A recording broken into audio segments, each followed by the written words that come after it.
like to ask you about your Orthodox faith. So you were received into the Orthodox Church later in life.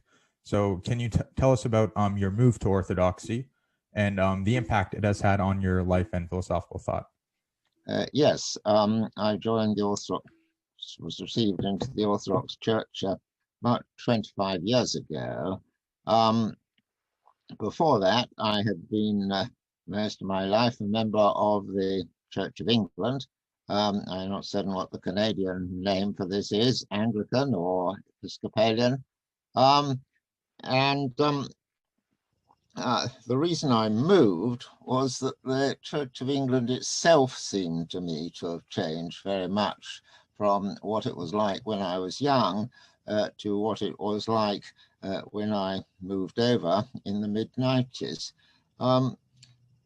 I came to feel that in the mid-90s it had really given up on the idea that it was the custodian of revealed truth, and that doctrine mattered, and that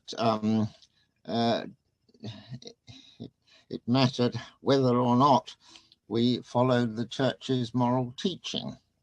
I don't like to think of myself as an extreme conservative in any way, but clearly there are some important Christian doctrines that if you deny them, then you really can't count as a Christian. Right. And one obvious example is the doctrine of the Incarnation. The doctrine of the Incarnation, the Church has always held since its first foundation, I would think, but certainly since its formulation in doctrine in the 4th and 5th century, that what happened in the Incarnation is that God became a human being. Right. Now, quite a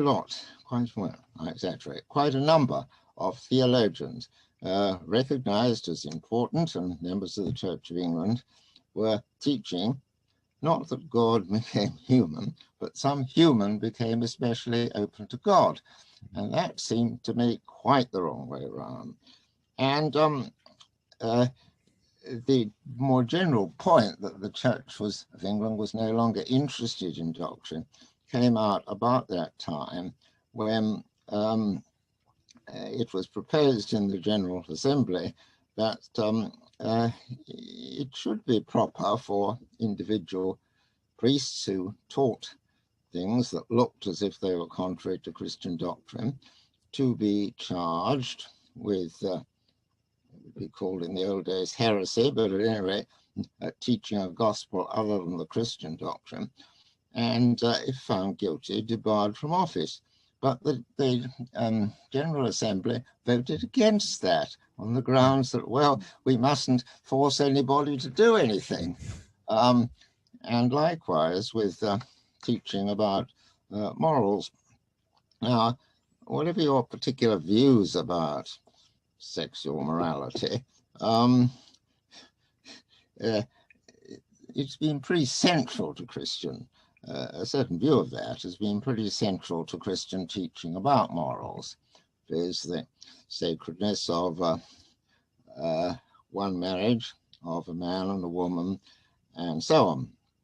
Now, maybe that's mistaken, but around that time there was a prominent bishop who made the following statement, that if the church got out of line with secular morality for very long, that showed that the church ought to change its view.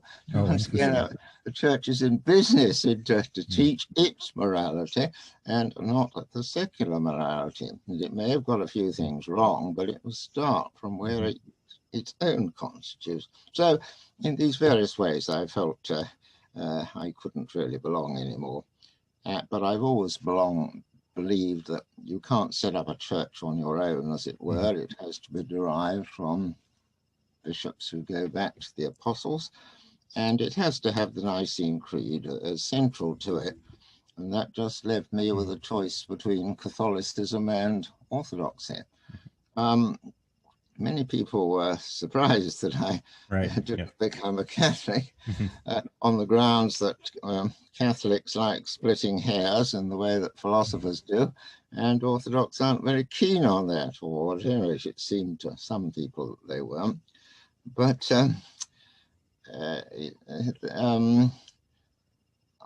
I didn't become a Catholic because I don't believe in the infallibility of the Pope, nor in the two Marian doctrines of the Immaculate Conception and the bodily Assumption of Mary. And that's simple. That's why. Yes, Orthodox have been rather suspicious of my sort of way of doing doctrine over the past 300 or 400 years. But they have to realize, and they do come to realize, that really the great theologians of the past, whom they greatly revered, they all did theology in the sort of way that I did. They all produced arguments for the existence of God. John of Damascus, Gregory of Nyssa, Athanasius. And when this is pointed out to Orthodox, they say, yes, I suppose you're right about this.